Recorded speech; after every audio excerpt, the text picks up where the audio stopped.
now, part 4 of We Are Who We Are. And the theme of this episode is YOLO, you only live once. And before you cringe, I don't mean YOLO in the sense of do whatever the hell you want, put yourself in unnecessary danger, go partying and live your best life. No, what I mean is sometimes we look so far into the future that you kind of neglect opportunities or people around you. And that's the whole point of Craig's character.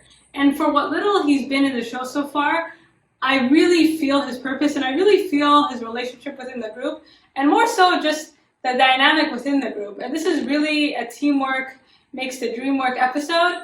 And for those of you wondering at the pacing of the show, I think it just speaks to the fact that a lot of our most dramatic moments happen in the most mundane of settings. So these are conversations between coworkers, between friends, between families, right? So you get so many of these shows that kind of are so in your face, and you have these kind of grandiose reveals, but that's not real life, right? Things happen in the moment, they happen, day to day, and that's just it. So I really like how they focused on Craig and Valentina in this episode, because for those of you living alone or who have lived in a lot of different places, you kind of learn the hard way that you have less opportunities to say yes than you do to say no.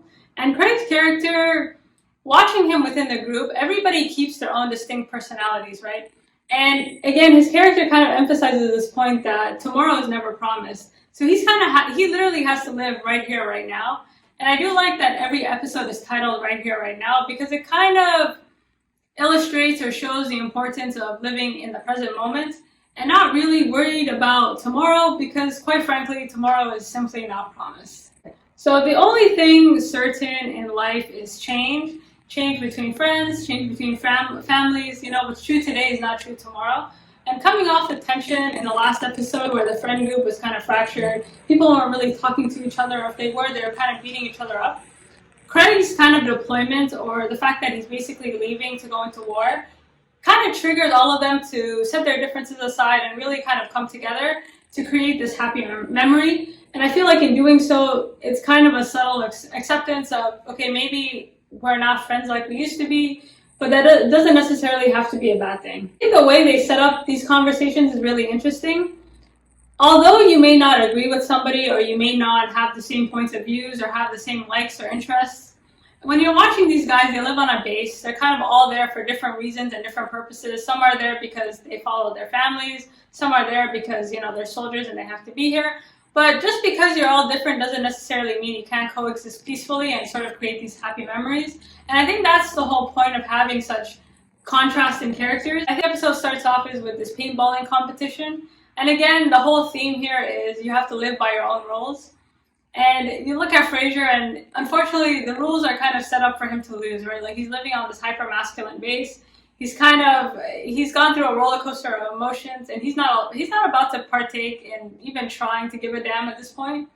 And then you have someone like Craig who has the option of whether or not he pulls the trigger, which is really appropriate because he's going into war. And it just speaks to the fact that a lot of the rules that we follow seem very normalized, and they seem very set in stone, like they seem so natural, when in fact you have more power than you think. So in Frasier's case, you can kind of either just choose not to play by the rules, or in Craig's case, you can choose whether or not to pull the trigger, because at the end of the day, only you can pull it, right? There is no invisible hand telling you what to do or what not to do. So the whole point of them coming together this episode, and why it's such a group-centered episode, is to bid Craig farewell, right? So they're all together, they've all kind of put their differences aside, but that's not to say their differences still don't exist.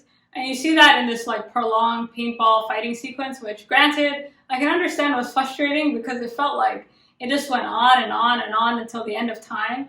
And it's funny because the only person who wasn't participating was Kate. She was kind of sitting by herself because up until that point, she was actually the source of their frustrations.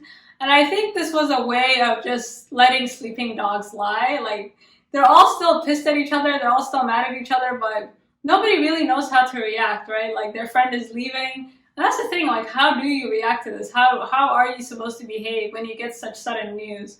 And although they know that Craig is a soldier, and they know that eventually he'll be deployed, they're not really sure how to act, and they don't really know how to act around each other. It's like they're all behaving just to make sure that he gets a proper send-off. But again, that doesn't mean they're still not angry with each other, and they're throwing things at each other. And At first I thought they were really angry, like at the start of the sequence, I'm like, oh my god, what's happening? And then you realize they're just smiling through it, because if they weren't smiling, they'd honestly be crying. So this question of like, how do you react to bad news? Do you smile through it? Do you pretend like everything is fine? Do you cry? Do you laugh? Like, what the hell are you supposed to do? And Craig, I feel like, is the only character that's right here, right now. And you feel that throughout each scene that we've seen him, right? He's very aware of the present moment. He knows more than anyone that tomorrow is not promised. And he's kind of a big brother character, right? So he's really, you can tell that he's taking it all in. Whereas all these other characters, maybe because of age, maybe just because of how they are, they're not really as, we'll say, plugged in. And one of my favorite scenes is when Craig is talking to Danny, and Danny's like, well, I hope you do better over there than you did over here. And Craig is just kind of looking at him like, and they have these zoom-ins where you can kind of, it's like they're mirroring each other and they can kind of feel each other's pain. And it goes back to like, how do you react to this, right? So this whole paintball sequence, I feel like, was a good preview in terms of this idea that rules are meant to be broken, right? So they've all come together to bid Craig farewell. Nobody really knows how to act, but they're kind of going through the motions. And the real drama in this episode starts when Craig proposes to Valentina. He has to live in the present moment, because for him, tomorrow really isn't promised. And up until that point, they'd all had a good time and everybody's kind of smiling. They're on the bus. They're passing trips around, like everybody's happy, everybody's fine, except for his girlfriend. And from what little we've seen of Craig and his girlfriend, they seem very connected to me. Like, I really feel each character, like Sam, Danny, like each of these, I've said this before, but I don't feel like there's any like supporting characters here. Like each person balances out like quite nicely. And he's kind of looking at her and she's sad. And Craig is a very hyper-aware person, because he can't really whisper sweet nothings into her ear because he's scared, right? He doesn't know how to act. He doesn't really know what to do. And he proposes to her. And for those of you wondering, like, why did he propose?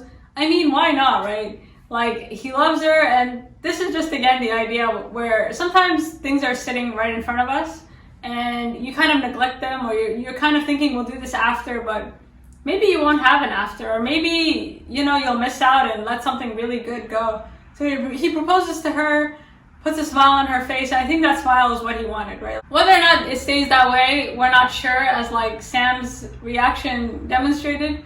And I like how everybody kind of keeps their own personality and character. Like, yeah, they're all here and they're all acting right for now, but they still got opinions and they'll let it be known. And Sam kind of gets up like, this is bullshit, like, why are you getting married? And Sam, like, after this episode, he really strikes me as a kid who'd been planning his wedding for a very long time. Like, he's a very Romeo or Juliet type person. Him and Brittany, I think their love language is physical touch and affection, because he's so sensitive, right? Like, he broke up with his girlfriend, and not only did he break up with Kate, she basically just didn't care. And he's really feeling some type of way, right? Like, he's trying to act tough, but he's not really this tough kid, right? Like, he's a very soft kid. And watching someone get married after, you know, he's kind of heartbroken, like, that's the last thing you want, right? That's the last thing you want to see. And so in his defense, I felt, I could see where he was coming from, but at the same time, I was like, you need to take a seat and, you know, eat your ruffles, because this isn't about you. Talk about a shotgun wedding. When you think about how out of left field this was, right? It kind of is appropriate. So again, for those of you wondering, what the hell did I just watch? I mean, Craig is a soldier. He can be deployed at any time. So why not have a shotgun wedding, right? Like, he proposed, like, is this really less shocking than being able to, than basically being sent out any day? Like, you don't know when you'll leave. You don't know what will happen. So, you know, why not? So this whole thing of them planning the wedding was very charming, right? Like, they take their money together. At that point, they were just on their way home, right? Like, Craig was about to pack, and now they're planning a wedding. They're kind of putting all their money in a bin, and they're kind of budgeting how much they want the dress to be, how much they want the suit to be. And yeah, like, even someone like Sam, who's upset, like, he kind of checked himself, and now he's starting to help Craig, like, look for stuff. So I like how they keep their personalities, but they still kind of, they really care about their friend, right? Like, every single person here really cares about their friend. And I think watching all of these different personalities, like, kind of come in and out, like, Sam is angry one minute, then he's happy, I think really speaks to how complicated community is, because things are not really one-dimensional. And that's why I like this group of friends, because they feel like a community, right? Like, they all came together to kind of create this one last hurrah for their friend Craig. And they still kept their personalities, right? Like, they were all in harmony, and their contrasts actually complemented each other quite nicely. And watching them shop and look around was really cute, right? Because you have all these little moments and all these little conversations, and they're very realistic and they're very humbling conversations. Like, you see that Valentina is trying on the dress, and she's like, does he love me? Should I tell my parents? Like, and they're all looking at her like, it's way too late for that now. Like, there is no sense. You wouldn't have said yes if you didn't feel that way. And I think it just, like, all of her questions and all of these kind of people kind of going through these motions speaks to the fact that sometimes we overthink things, and maybe your initial instinct is correct, right? So if you wanted to say yes, then that first instinct is probably correct, but human nature is always to overthink things and self-sabotage, which thankfully nobody in this group was willing to let her do. One of the most kind of charming scenes is their wedding vows. So you see Craig and Valentina, and she says it in Italian, and I really felt their chemistry. Like, you guys let me know. Like, I felt like this, like, sometimes in the show you feel like a fly on the wall, like listening to all their little conversations and looking at what they're about to do, and it feels very authentic in a way. Like, you guys let me know. And then you see kind of Sam and Frasier and Kate sitting in the audience. And the one thing that's really interesting is how bothered Kate was by Sam this whole episode. So Sam, we know, is sad because he probably wanted to marry Kate at some point, but she doesn't really want him. But Kate, on the other hand, is not really having it, right? Like, she's not as unaffected as she'd like people to think. And she's kind of holding Frasier's hand, like, let's act like, you know, really kind of overcompensating. And I think it just speaks to the fact that even if you know that a friendship is over, or a lover or a relationship is over, that doesn't really mean that you're not bothered by them, right? Like, indifference is a myth. Like, sometimes there's this idea that, like, oh, you should just let people go, or, you know, just act like you don't care, but everything is personal, right? And I like how we kind of saw that Kate had some growing pains with Sam. Like, she was just as bothered as he was by everything that was going on. And I think it's realistic, because you let people go and things happen, but that doesn't mean that you still can't be triggered. Like, yes, it's for the best that perhaps they split up, or maybe it's best that that friendship ended or that relationship ended. But that doesn't mean, you know, everything about it was bad. That doesn't mean, like, you have to act like you don't really care. And sometimes I feel like there's this emphasis nowadays to pretend like you don't care about things and to be indifferent, and oh, you seem so bothered, or you seem so this and that. And I'm sorry, but, like, seem bothered, seem this and that, because, you know, at the end of the day, we're all bothered and nobody is as indifferent as they look. And that's just that on that. Up until this point, the pacing of the episode was fine. Everything, like, I liked how calming the show was. And then I would be lying, like, this whole party sequence is very chaotic. There's a lot going on. And yeah, it kind of snuck up on me a bit, so I would be lying if I wasn't like, what the hell did I just watch towards the end?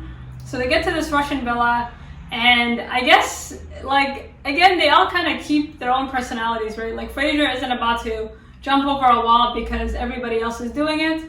Like, what's that saying? If everybody jumps off a bridge, like, would you do it too? And Frasier, he definitely would not. And they're kind of having the time of their life, right? Like, they go to this mansion, and this is supposed to be, like, the chill phase. And I like the effect that each character is having on one another. So, for example, although Frasier isn't about to jump over the wall, like, he's a little messy, right? Like, he kind of makes pasta, and he's not as nitpicky about things. Like, he's not afraid to get his hands dirty a little bit. And there's this really nice montage of all their clothes kind of lying around after they basically destroyed this place. And I think the message was, everything is as it should be, right? Like, you see Valentina's wedding dress, like, hung perfectly, is pristine, in contrast to everybody's swim shorts and swim trunks. Just kind of letting it be known that the only way you can really be at peace is if you are right here, right now, and you can only kind of deal with things as they come day to day. It's all chill and fine until Brittany tells us this horrible story. So they had a pool party, they made pasta, everything is chill. And for those of you wondering, like, what the hell's going on here? It just kind of speaks to, like, this is what people do hanging out, right? Like, there's nothing really extraordinary. There's no, again, like, the most dramatic moments happen in conversation, or they kind of happen in the most mundane settings, and more importantly, they kind of sneak up on you. And this was really exemplified by Brittany's story. So again, they're playing Spin the Bottle, and Brittany tells this horrible story of she overheard a conversation with her dad about this tank driver who had gone on a mission. and something had gone seriously wrong, and he'd come back and basically tried to kill his wife with a lamp, and her face had been totally destroyed. A story that really brought everybody back down to reality. Why she told that story, I don't know, especially considering Craig is being deployed and he just got married. And it just kind of brought this weird, again, I think it, like, I had to take a minute after I heard Brittany's story. I think it just speaks to the fact, like, nobody knows how to react to this, like, nobody knows what to do. And Brittany was really overcompensating with that story. Like, she's like, yeah, like, we're just all, because everybody's kind of pretending, like, they're not really pretending, they don't know what to do, because he's about to go into war and he could very much die. But what kind of conversations are you supposed to have? How do you know what I mean? Like, do you talk like you normally would talk? And so Brittany gave it a go, and she told a story that she would have told anyways, but it just wasn't the time and place, and it kind of hit different, right? The energy at the start of the episode and the energy at the end is like night and day, right? So you have this calming, happy energy, and then it ends with this chaotic nonsense, like you don't know what the hell you just watched. And I think it really speaks to the fact that it's kind of a calming before the storm. So after Brittany's story, this party fatigue sets in, and everybody's trying to get that same energy back that they had at the start. And this fatigue, I think, is because everybody kind of knows that this might be the last time they're together. And not only that, but this might be the last time they're together as they are individually, because the people they are at this party might not be the people they are moving forward. And there's all these little subtle shifts in personality. And I feel like Frasier was largely our way of seeing that, because out of everybody in the group, he's the only one that doesn't really feel any of this, right? Like, he kind of tagged along. He doesn't know Craig, but he's looking around, especially at Kate, and he can kind of see she's not really here. She's kind of somewhere else. But he's kind of going through the motions, right? And everybody else is so affected, and everybody else is so in their own world. And so he becomes kind of a soundboard for everybody else's problems, right? You see that Sam kind of takes out all this anger on him, saying, you know, all my life I had to fight. I know poetry, I know this and that. And Sam is he doesn't seem like a very confrontational kid, at least from what we've seen up until this point. And again, I think it just speaks to the fact that nobody knows how to react to this. So they're just like, I don't know when I'll ever say this to you again. So he just kind of blurts out whatever he's thinking. And Frasier's like, okay. Because again, he's not really connected to it. And meanwhile, Kate has gotten slightly more confident, right? She kind of asks Craig, like, why didn't you shoot me? Like, why didn't you do this and that? And he's like, I like your hair. Like, don't worry about that too much. And she starts to get more assertive, right? She looks at Frasier, who again is just a soundboard for just to show us how people have changed. And she's like, don't ever do that again. Don't kiss that girl. Frasier has been kind of dodging this girl throughout this party. And I don't know why this girl is like so on him the way that she was, but anyways, Kate didn't like it, and she kind of let it be known. And there's this whole thing throughout, like, this episode with each of these characters. They get more vocal. They get more, like, kind of taking what they want and saying what they want, because they don't really know what else to do, right? The honeymoon party wasn't as fun as it was making it out to seem, right? Like, everybody seemed really depressed by the end of it. Notably Danny, like, he has this really graphic sex scene, and he starts drinking again, as we know, like, he's converted, but he's really depressed, right? Like, he's losing his brother. He doesn't seem to have a very close connection with his sister for whatever reason, and he's kind of going through the motions. So everybody's kind of letting down their guard in the most self-destructive type ways. And you guys let me know what you thought of the sequence. Like, it was very graphic, it was very in your face. People just let it all hang loose. Like, it went from 0 to 100 quite quickly, and my mind was just all over the place. Ironically, the person who started this party fatigue is also the person who ended it. So Brittany can sing. Like, that was a really nice song. I would listen to it. Like, that was really nice, and the theme is kind of letting down your guard, right?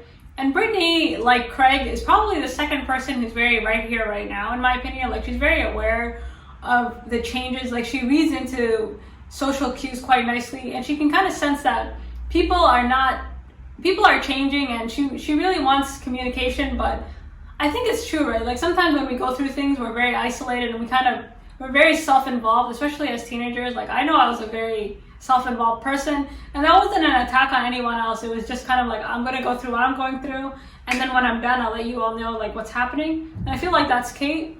But Brittany's kind of the opposite, right? She's kind of like, she wants you to talk to her. Like she wants to stay in your life, and just because you're changing doesn't mean you got to cut people off. And so she's singing the song, and she's really, it's kind of a peace offering, right? She's kind of saying, okay, Kate, like, I see that you're changing, but know that I'm here for you no matter what. And this is nice, right? Like, you need that friend that balances everybody out. And I really enjoyed, first of all, her singing, and second, just the song in general, because sadly, for them to let down their guard, quote unquote, they had to get very drunk. They had to kind of like, you know, liquid courage is a real thing. And she's hoping that the aftermath of this is not, like, this isn't temporary, right? Like, these kind of connections that they have, like this friendship or whatever it is that made them all come together, isn't gonna go away the next morning. And so she's really trying to keep the group together. And again, she's probably, after Craig for me, the only other one that's very in the present moment and very aware of like what's going on with everything. Everybody else is very self-involved and kind of, just very focused on what they're going through, how they're gonna go through it. And I think sometimes we forget, especially depending on the type of person you are, if you're going through something, you're not sure how that affects other people, right? Like sometimes, I know for myself, like awareness came late, and sometimes you really don't know how your isolation or how you're, like sometimes you feel like if you don't communicate with people, you're doing them a favor, when in fact that person really wants you to tell them what's going on. And by the time you tell that person what's going on, it's too late, right? Like they've tried already. And Brittany's really trying to like get Kate to talk, you know, like you can talk to me. And there's only so long that Brittany can kind of send out those messages before the call disconnects, right? And so the episode ends and Craig kind of has this very lovely sex scene with Valentina, and they have to be the most attractive couple. And their chemistry, again, like the whole thing is very, like this show is so calming, but it's like, this episode is very chaotic. So the contrast was interesting. Finally, the morning comes, and which is, I think, what Craig was kind of dreading. He wakes up, he puts his clothes on, he takes a mental picture of his wife, because that's all you can do, right? Like kind of remember people at the moment. He sees all his friends kind of chained together like a human centipede, like they're all just kind of together. And he kind of smiles looking at them because he really is the glue that's holding them together. And I think there is this kind of calming effect that it has on him, knowing that whatever happens to him, like they are capable of kind of coming together and really taking care of each other. And he kind of just wants to leave it at that, right? Like he doesn't wake anybody up, he doesn't do anything. He's just like, okay, I just want to remember them as the cooperative beings they were always capable of being.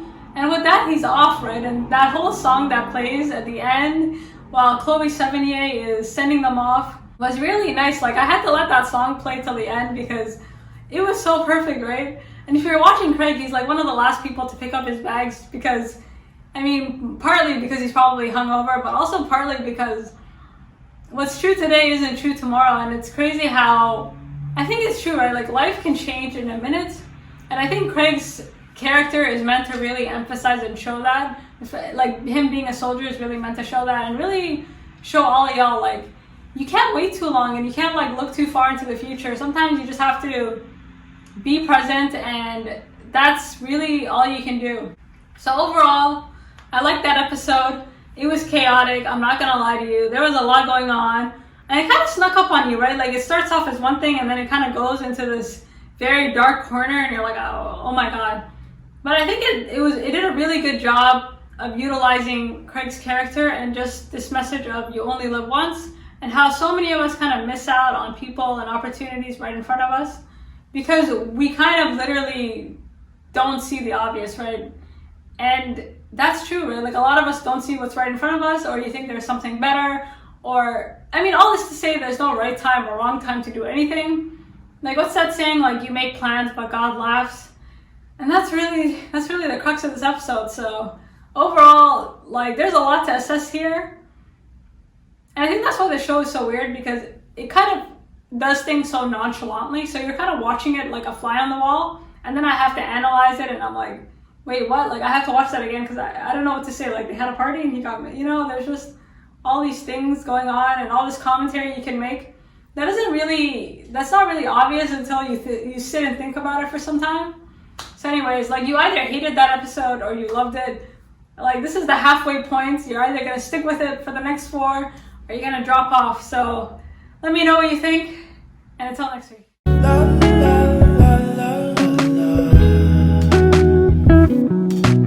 Let her know, I gotta let her know that she my white horse, she my medical, she like my baby mama, know how to